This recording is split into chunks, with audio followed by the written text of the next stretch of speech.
यहाँहरूलाई पाण्डे मिलन युट्युब च्यानलमा स्वागत छ। आशा छ तपाईहरु अहिले यो कोभिड-19 को महामारीको विषम परिस्थितिमा घरमा नै सुरक्षित बस्नुभएको छ। तपाईहरुलाई म यस्तो विषम परिस्थितिमा आज बीबीएस थर्ड इयरको संगठनात्मक बिहेभियर अर्गनाइजेसनल बिहेभियरको फर्स्ट च्याप्टर संगठनात्मक व्यवहारको परिचय इन्ट्रोडक्सन टु अर्गनाइजेसनल बिहेभियर को कक्षा दिन गइरहेको छु। कृपया अन्तिम समय हेरेर सल्लाह सुझाव दिनु होला। अब यो च्याप्टर सुरु गर्नुभन्दा अगाडि पहिला के जान्न पर्यो भन्दा संगठन भनेको के हो जान्न पर्यो। निर्धारित उद्देश्य प्राप्तिको लागि कटिबद्ध र सक्रिय व्यक्तिहरूको समूहलाई संगठन भनिन्छ। त्यस्तै व्यवहार भनेको चाहिँ अरूले देख्ने र अनुभव गर्ने व्यक्तिको क्रियाकलापहरूलाई व्यवहार भनिन्छ। संगठनात्मक व्यवहार भनेको त्यस्तो अध्ययनको क्षेत्र हो जसले संगठनभित्र व्यक्तिगत तथा समूहगत रूपमा मानव व्यवहारको अध्ययन गर्दछ। यो खास गरी संगठनभित्र कार्यरत मानव व्यवहारसँग सम्बन्धित छ, जसले कर्मचारीहरूको व्यवहारलाई के कुराले असर पार्छ र उनीहरूको व्यवहारले कार्य सम्पादनमा कस्तो प्रभाव पार्दछ भन्ने सम्बन्धमा अध्ययन विश्लेषण गर्दछ। संगठनात्मक व्यवहारले संगठनमा आबद्ध मानिसहरूलाई कसरी प्रभावकारी ढङ्गबाट परिचालन गर्न सकिन्छ भन्ने कुरा सिकाउँछ। यसले कर्मचारी तथा प्रविधि, वातावरण, संरचना जस्ता भौतिक पक्षहरूसँग समन्वय कायम गर्दछ। नेक्स्ट टपिक छ बेसिक कन्सेप्ट्स अफ ओबी संगठनात्मक व्यवहारका आधारभूत धारणाहरू। संगठनात्मक व्यवहारका आधारभूत धारणाहरू यस प्रकार छन्: मानव संसाधन दृष्टिकोण, परिणाममुखी दृष्टिकोण, प्रणाली दृष्टिकोण र सांस्कृतिक दृष्टिकोण। मानव संसाधन दृष्टिकोण ह्युमन रिसोर्स एप्रोच। मानव संसाधन दृष्टिकोण संगठनात्मक व्यवहार मानव संसाधनमा केन्द्रित छ। यसले कर्मचारीहरूको सिप विकास गर्ने तथा उत्प्रेरणा प्रदान गर्ने कार्यमा जोड दिएको हुन्छ।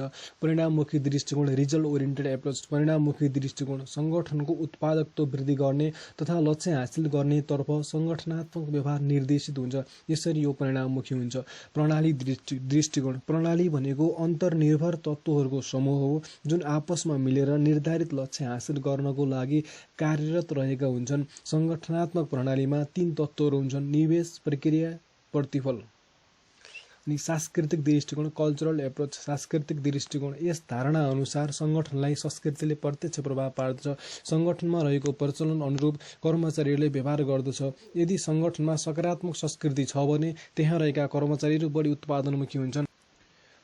अब नेक्स्ट टपिक संगठनात्मक व्यवहार प्रणाली अर्गनाइजेसनल बिहेभियर सिस्टम। संगठनात्मक व्यवहार प्रणाली प्रणाली भनेको अन्तर्निर्भर तत्त्वहरूको समूह हो जुन आपसमा मिलेर निर्धारित लक्ष्य हासिल गर्नको लागि कार्यरत रहेको हुन्छ। संगठनात्मक व्यवहार एक खुला प्रणाली हो। यस प्रणाली अन्तर्गत निम्नानुसार 4 चरणहरू रहेका हुन्छन्: निवेश इनपुट्स, प्रक्रिया प्रोसेस, प्रतिफल आउटपुट्स, पृष्ठपोषण फिडब्याक।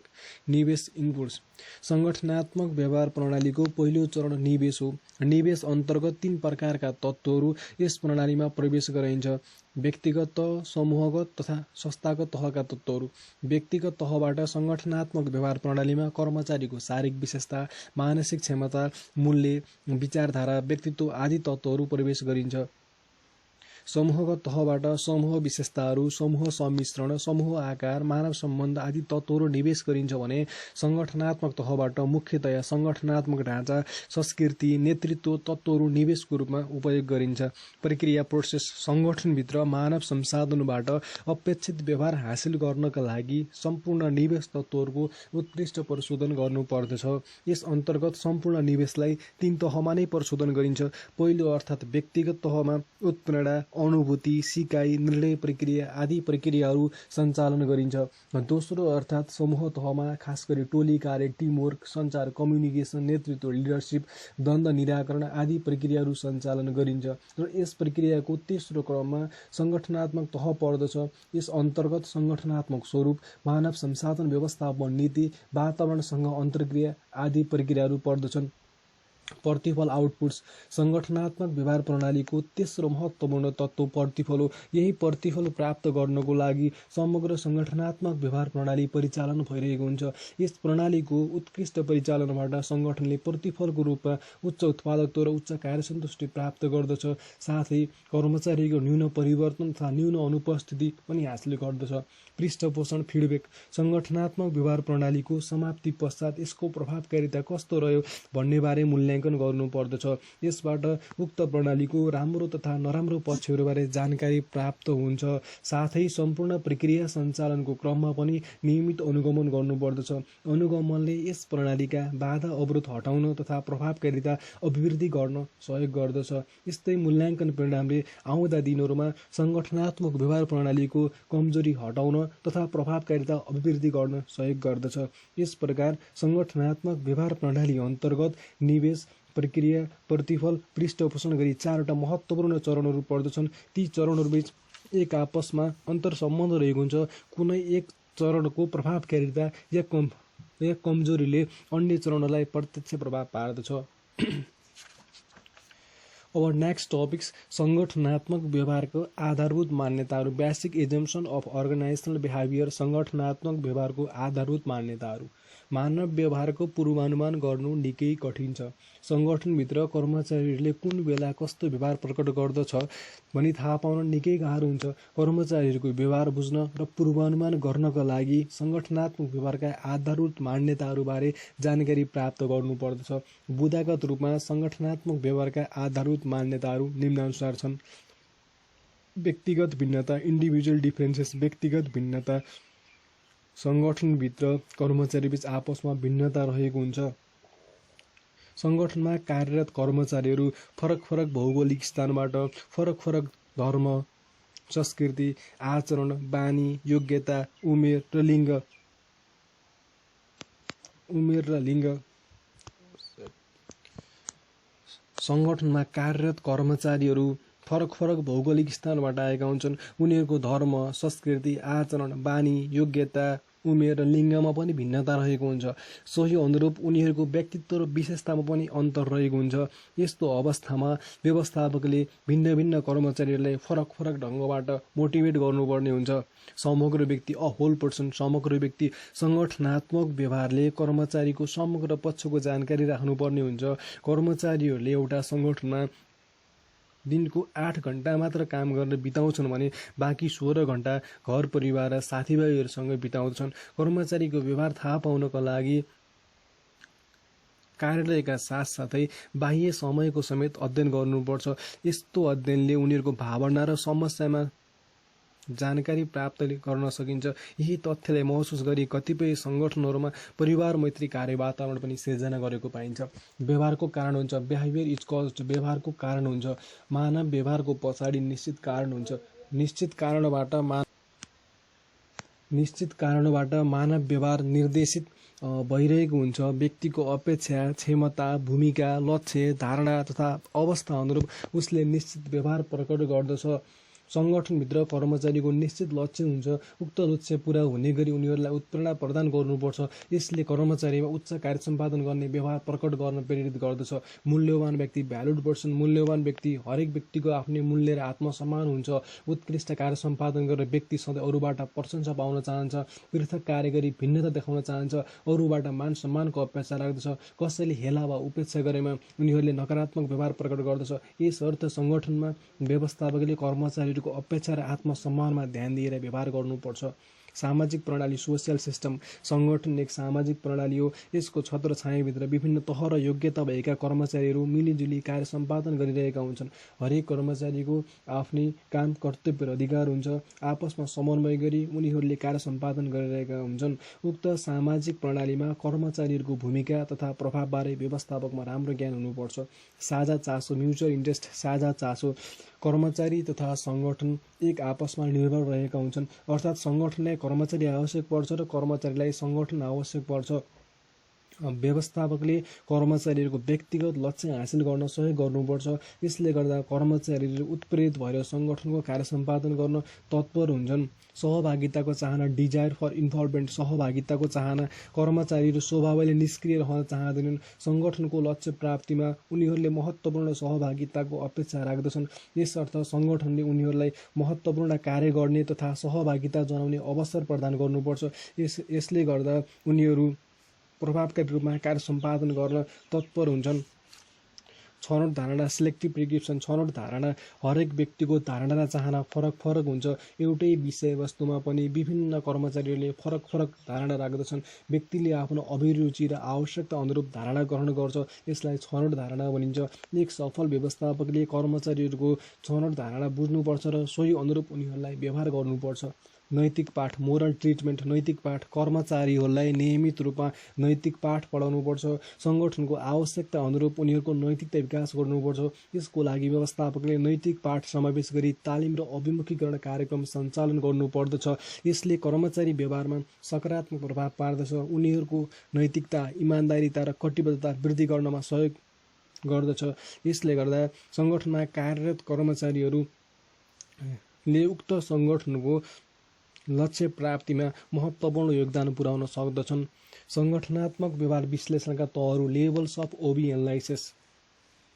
सङ्गठनात्मक व्यवहार अन्तर्गत सङ्गठनभित्र मानव संसाधनको व्यवहार अध्ययन गरिन्छ। कर्मचारी तथा कामदारको व्यवहार बुझ्नका लागि विभिन्न तहमा सङ्गठनात्मक व्यवहारको विश्लेषण गर्नुपर्छ। मुख्यतया सङ्गठनात्मक व्यवहारलाई 3 तहबाट विश्लेषण गर्न सकिन्छ। व्यक्तिगत तह, इन्डिभिजुअल लेभल, ग्रुप लेभल, समूह तह, सङ्गठन तह, अर्गनाइजेसन लेभल। व्यक्तिगत तह। सङ्गठनात्मक व्यवहारलाई व्यक्तिगत तहबाट विश्लेषण गर्न सकिन्छ। यो पूर्ण रूपले व्यक्तिको मनोविज्ञानसँग सम्बन्धित छ। सङ्गठनभित्र कर्मचारीहरू भिन्न कार्यहरूमा संलग्न रहेका हुन्छन्। यसमा ती कर्मचारीहरूको मनोविज्ञान, धारणा, मूल्य र उत्प्रेरणा सम्बन्धमा व्यक्तिगत रूपमा विश्लेषण गरिन्छ। सङ्गठनको नीति, प्रक्रिया तथा व्यवहारबारे व्यक्तिगत रूपमा कर्मचारीहरूको प्रतिक्रिया के छ भन्ने सम्बन्धमा पनि विश्लेषण गरिन्छ। यस कार्यमा मनोविज्ञान शास्त्र विषयको अध्ययन उपयोगी हुन्छ। ग्रुप लेभल, समूह तह।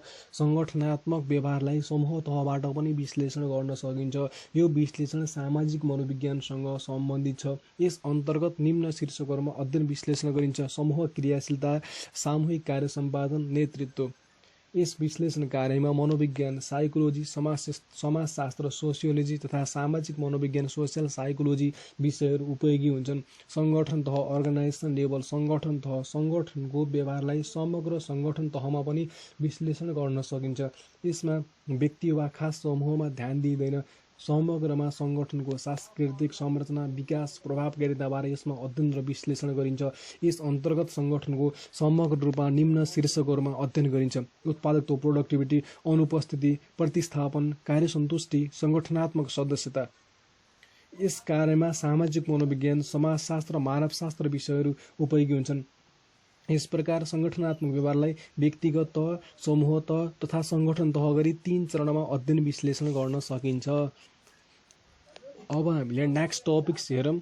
सङ्गठनात्मक व्यवहार क्षेत्रमा योगदान पुर्याउने विषयहरू। Contributing disciplines to the field of OB. सङ्गठनात्मक व्यवहार एक विज्ञान हो जसले सङ्गठनमा कार्यरत मानव संसाधनको व्यवहार अध्ययन गर्दछ। यो विषय विकास भएको धेरै समय भएको पनि छैन। यो विषय उत्पत्ति र विकास हुनको लागि अनेक विषय र क्षेत्रबाट योगदान भएको छ। सङ्गठनात्मक व्यवहार क्षेत्रमा योगदान पुर्याउने विषयहरूमा मनोविज्ञान, सामाजिक मनोविज्ञान, समाजशास्त्र र मानवशास्त्र छन्। मनोविज्ञान, साइकोलोजी। मानिसको व्यवहारको अध्ययनलाई मनोविज्ञान भनिन्छ। वास्तवमा मनोविज्ञान भनेको मानिस वा व्यक्तिको व्यवहारको अध्ययन हो। कुनै काम वा कुरा गर्दा मानिसले कस्तो प्रतिक्रिया जनाउँदछ भन्नेबारे यसमा अध्ययन विश्लेषण गरिदिन्छ। सङ्गठनात्मक व्यवहारले सङ्गठनमा कार्यरत मानिसहरूको व्यवहारको अध्ययन गर्दछ। यसर्थ सङ्गठनात्मक व्यवहारमा मनोविज्ञानको सिद्धान्त र ज्ञान उपयोग हुनु स्वाभाविकै हो। मुख्यतया मनोविज्ञानको सिकाइ सिद्धान्त, लर्निङ थ्योरी, व्यक्तित्व सिद्धान्त, पर्सनालिटी थ्योरी, औद्योगिक तथा सङ्गठनात्मक मनोविज्ञान जस्ता मनोविज्ञानका पाटाहरू सङ्गठनात्मक व्यवहारमा अधिक उपयोग सिद्ध भएका छन्। सङ्गठनात्मक व्यवहारको निम्नलिखित क्षेत्रमा मनोविज्ञानको योगदान उल्लेखिए रहेको पाइन्छ। सिकाइ, व्यक्तित्व, धारणा, नेतृत्व, व्यक्तिगत निर्णय, कार्य सम्पादन, मूल्याङ्कन, उत्प्रेरणा, आवेग, तालिम, कार्यसन्तुष्टि, कार्यढाँचा तथा कार्यतनाव। 2 मा सामाजिक मनोविज्ञान, सोसियल साइकोलोजी। सामाजिक मनोविज्ञान एक नयाँ विषयवस्तु मनोविज्ञान तथा समाजशास्त्रको सम्मिश्रणबाट सामाजिक मनोविज्ञान विषयवस्तुको विकास भएको हो। यस विषयमा कसरी मानिसहरूले एक अर्कालाई प्रभाव पार्दछ भन्नेबारे गहन अध्ययन गरिन्छ। सङ्गठनात्मक व्यवहारमा कतिपय सामाजिक मनोविज्ञानका सिद्धान्त तथा ज्ञानहरू उपयोग भएको पाइन्छ। सङ्गठनात्मक व्यवहारको निम्न क्षेत्रमा सामाजिक मनोविज्ञानको योगदान महत्त्वपूर्ण मानिन्छ। व्यवहारात्मक परिवर्तन, बिहेभियरल चेन्ज, विचारधारा परिवर्तन, एटिट्युड चेन्ज, सञ्चार, कम्युनिकेसन, समूह प्रक्रिया, ग्रुप प्रोसेस, समूह निर्णय प्रक्रिया, ग्रुप डिसिजन मेकिङ। समाजशास्त्र, सोसियोलोजी। मानिस एक सामाजिक प्राणी हो। समाजमा रहेर मानिसहरूले एक आपसमा अनेक तरिकाबाट सम्बन्ध स्थापित गर्दछ। सङ्गठनात्मक व्यवहारको क्षेत्रमा समाजशास्त्रको योगदान पनि उल्लेखीय मानिन्छ। निश्चित लक्ष्य हासिल गर्नको लागि सङ्गठनको स्थापना गरिन्छ। उक्त समाजमा नै सङ्गठन स्थापना गरिन्छ। उक्त समाजमा नै सङ्गठन हुर्कन्छ र आफ्ना क्रियाकलापहरू सञ्चालन गर्दछ। सङ्गठनात्मक व्यवहारको मुख्यतया निम्न क्षेत्रमा समाजशास्त्रको योगदान महत्त्वपूर्ण हुन्छ। सञ्चार, शक्ति, द्वन्द्व, अन्तरसमूह व्यवहार, औपचारिक सङ्गठनात्मक सिद्धान्त, सङ्गठनात्मक प्रविधि, सङ्गठनात्मक परिवर्तन, सङ्गठनात्मक संस्कृति। मानवशास्त्र, एन्थ्रोपोलोजी। मानवशास्त्र मानवता तथा उनीहरूको क्रियाकलापबारे गहन अध्ययनलाई मानवशास्त्र भनिन्छ। सङ्गठनात्मक व्यवहार धेरै हदसम्म मानवशास्त्रसँग सम्बन्धित छ।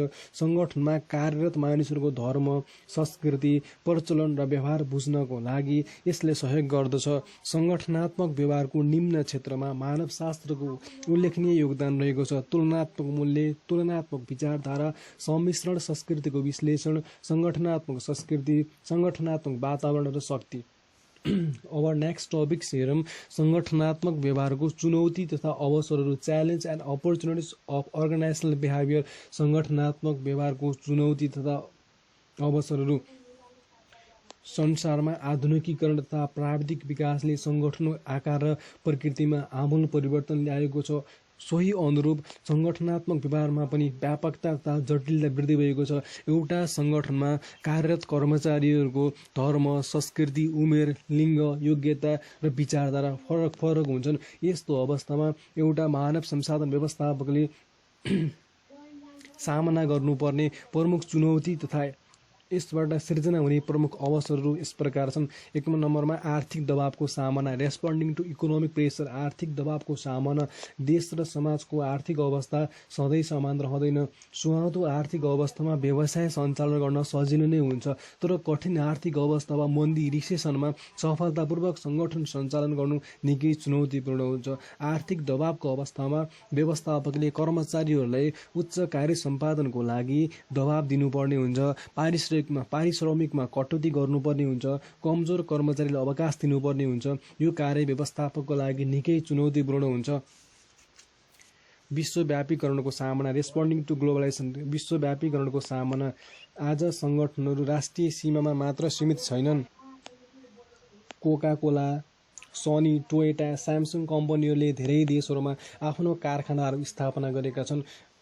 जापानको होन्डा कम्पनीले ब्राजिलमा पनि आफ्नो शाखा स्थापना गरेको छ। यस प्रकार सिङ्गो संसार नै एक विश्व गाउँमा परिणत भइसकेको छ। यस प्रक्रियाले गर्दा व्यवस्थापकले एक किसिमको चुनौती सामना गर्नु परेको छ। विश्वव्यापीकरणले गर्दा व्यवस्थापकले सङ्गठनमा कार्यरत मानव व्यवहारमा समन्वय ल्याउनको लागि निकै चुनौतीको सामना गर्नु परेको छ। जनशक्ति विविधताको व्यवस्थापन, म्यानेजिङ वर्कफोर्स डाइभर्सिटी। जनशक्ति विविधताको व्यवस्थापन। व्यवस्थापकले सामना गर्नुपर्ने एक प्रमुख चुनौती भनेको जनशक्तिमा रहेको विविधता हो। सङ्गठनको एक छत्र छायामा धेरै मानिसहरू एकजुट भई कार्य सम्पादन गर्दै आएका छन्। उनीहरू विभिन्न भौगोलिक स्थानबाट आएका छन्। धर्म, संस्कृति, परम्परा, लिङ्ग आदि पक्षहरूमा उनीहरूमा विविधता रहेको हुन्छ। एकै संस्कृति र स्थानबाट आएको मानिसको समेत उमेर लिङ्ग फरक भएको कारणले गर्दा उनीहरूको अभिरुचिमा दृष्टिकोणमा भिन्नता रहेको हुन्छ। यस अवस्थामा उनीहरूको सही परिचालन गर्नु निकै चुनौतीपूर्ण हुन्छ। ग्राहक सेवा वृद्धि, इम्प्रुभिङ कस्टमर सर्भिस। ग्राहक सेवा वृद्धि, आजको प्रतिस्पर्धात्मक व्यावसायिक वातावरणमा ग्राहक सेवा वृद्धि गर्न एउटा व्यवस्थापकलाई निकै चुनौतीको सामना गर्नु परेको छ। आज सेवा क्षेत्रमा रोजगारी वृद्धि भइरहेको छ। उत्पादनशील कम्पनीबाट सेवामुखी कम्पनीहरूमा कर्मचारी सङ्ख्या वृद्धि हुँदै गएको छ। Bank, insurance, transportation, communication, tourism, hotel क्षेत्रहरूमा नयाँ पुस्ता बढी आकर्षित भएका छन्। यस परिप्रेक्ष्यमा कसरी ग्राहकको सेवा वृद्धि गर्ने, कसरी ग्राहकहरूलाई अधिकतम सन्तुष्टि प्रदान गर्ने तथा मुनाफा आर्जन गर्ने भन्ने पक्षमा कम्पनीहरू अधिक ध्यान दिन थालेका छन्। यसका लागि कम्पनीहरूले निरन्तर रूपमा ग्राहक वर्गसँग अन्तर्क्रिया गर्नुपर्ने हुन्छ। साथै बाह्य वातावरणमा के भइरहेको छ त्यसबारेमा पनि एउटा व्यवस्थापकले जानकारी लिनुपर्ने हुन्छ।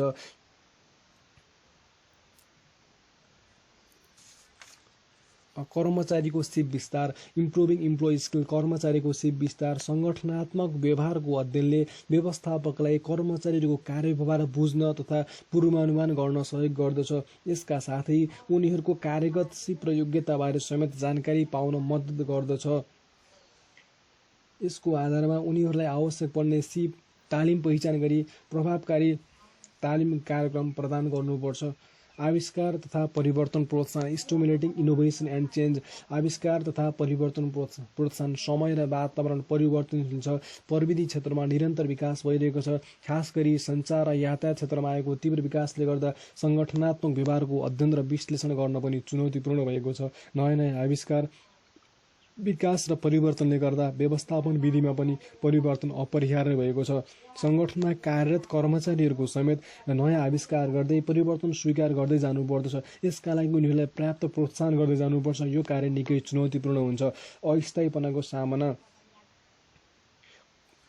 विश्वव्यापीकरण, प्राविधिक विकास तथा सङ्गठन विस्तारले गर्दा आज सङ्गठन सधैँ लचकतामा रहनुपर्ने स्थिति सिर्जना भएको छ। सङ्गठनमा नयाँ विधि र प्रविधि भित्राउँदा कर्मचारी पक्षमा पनि ध्यान दिनुपर्छ। नयाँ प्रविधि भित्राउँदा कर्मचारीको सिप र ज्ञानमा समय सापेक्ष परिमार्जन ल्याउनु पर्ने हुन्छ। नयाँ काम गर्नको लागि कर्मचारीहरूलाई नियमित रूपमा तालिम प्रदान गर्नुपर्ने हुन्छ। आजभोलि जब रोटेसनलाई अस्थायीपनाको सामना गर्ने एक सरल र किफायती माध्यम मानिन्छ। यसले प्रत्येक कर्मचारीलाई सबै प्रकारको कार्य सम्पादन गर्न सक्षम तुल्याउँदछ। यसले उनीहरूको कार्यक्षमताका साथै कार्य लचकतामा समेत वृद्धि गर्दछ। सञ्जालयुक्त सङ्गठन, नेटवर्क अर्गनाइजेसन। सञ्जालयुक्त सङ्गठनले टाढा टाढासम्म छरेर रहेका सङ्गठनका कर्मचारीहरूलाई सजिलैसँग सञ्चार सम्बन्ध स्थापना गर्न सहयोग गर्दछ। हेड अफिसमा बसेर सञ्चार सञ्जाल मार्फत व्यवस्थापकले टाढा टाढा रहेका ब्रान्चहरूसँग सजिलै सम्पर्क स्थापना गर्न सक्छ। इन्टरनेट तथा कम्प्युटरको माध्यमबाट अन द फिल्डमा रहेका सहायकहरूलाई निर्देशन प्रदान गर्न सक्दछ। सफ्टवेयर प्रोग्रामको माध्यमबाट जटिल कार्यहरूलाई पनि सम्पादन गर्न सकिन्छ। तर यो कार्य निकै चुनौतीपूर्ण हुन्छ। यस क्षेत्रमा पनि सङ्गठनात्मक व्यवहारको अध्ययनले व्यवस्थापकलाई ठूलो सहयोग गर्दछ।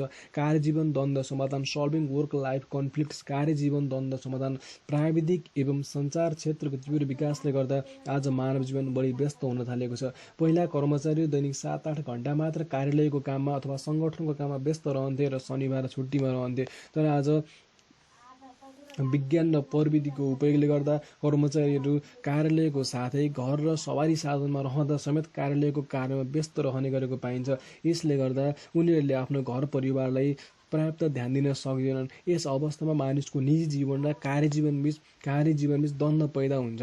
यस प्रकारको द्वन्द्व समाधान गर्नको लागि कर्मचारीहरूलाई फ्लेक्सिबल वर्क सेड्युलको सुविधा प्रदान गर्नुपर्छ। यो कार्य व्यवस्थापकको लागि पनि चुनौतीपूर्ण नै रहेको छ।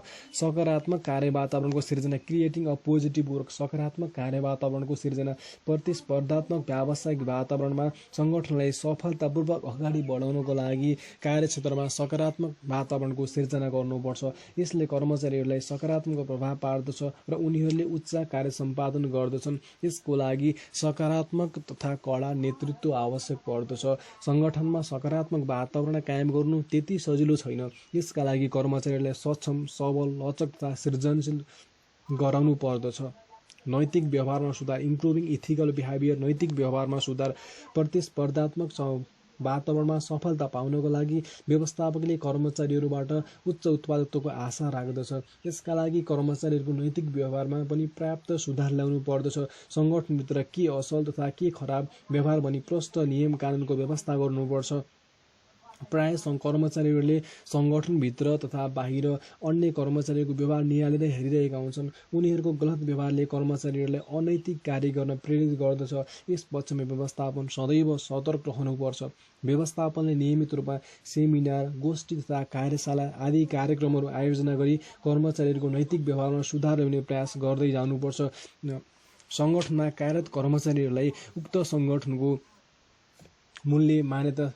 मूल्य मान्यतासँग सामाजिकीकरण गराउँदै लैजानुपर्छ, जसले गर्दा कर्मचारीको नैतिक व्यवहारमा सुधार हुँदै जान्छ।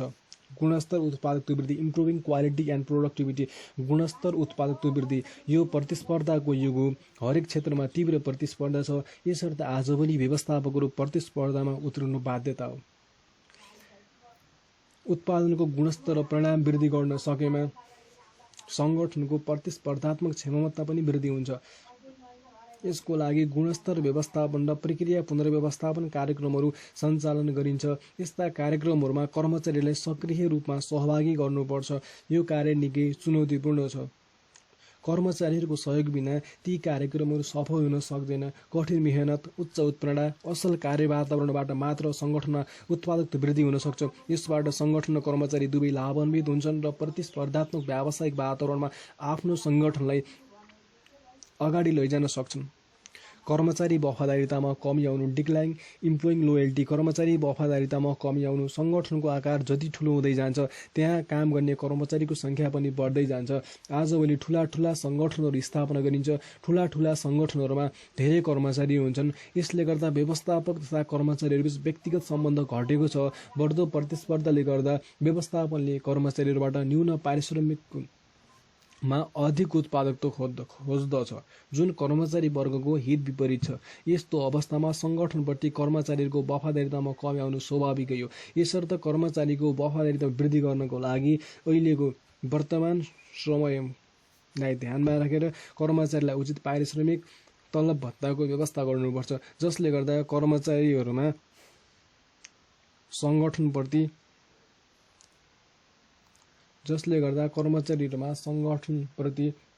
अपनत्वको विकास हुन्छ। हाम्रो यो फर्स्ट च्याप्टरमा यति नै रहेछ। यो च्याप्टरमा केही नबुझेको कुराहरू भए तल कमेन्ट बक्समा कमेन्ट गरेर सोध्न सक्नुहुन्छ।